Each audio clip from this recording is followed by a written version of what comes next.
Integrals can be used to define what's called an accumulation function. The accumulation function of y equals f of x, starting at a, is this a of x. It's the integral from a of x of f of t dt. T here is a dummy variable. The variable that's the domain of the accumulation function is this upper limit of integration. Let's look at an example. Suppose we want to find the accumulation function for a function f of x starting at 3. Let's draw a picture. Here's the graph of y equals f of x. In this case, it's just y equals 3. It's a horizontal line. We want to start at 2, so we mark 2 here on the graph. And notice the height here is just 3, because the function is y equals 3, f of x.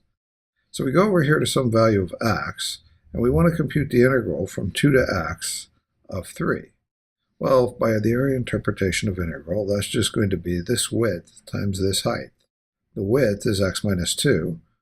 Start at 2, go to x. So the width is x minus 2, and the height is 3. So this area is 3x minus 2.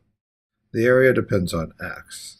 So the accumulation function is obtained by taking the integral from 2 to x of 3 dt. And that's just this area. It's 3 times x minus 2. So that's the answer. Notice that the t here is just a dummy variable. T you can think of as running from 2 to x. For each individual x, we can think of having a different integral to compute it, but the formula always comes back to 3 times x minus 2, which simplifies to 3x minus 6. So the accumulation function for this horizontal line is 3x minus 6. Let's plot 3x minus 6.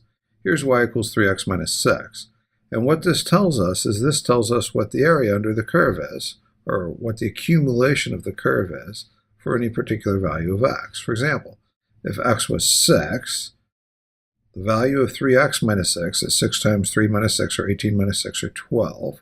So 12, that height on the accumulation function, would be the area right here when this x was 6. We change x. If we change x to 4, we get 3 times 4 minus 6, which is 12 minus 6, which is 6. So we get the area right there. Notice that if we change x to 1, then this becomes negative. It's 3 times 1 minus 6, which is negative 3.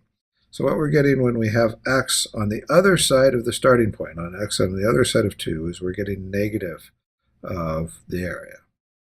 That's what the accumulation function gives us. And it's an important concept to understand that this x is what's changing.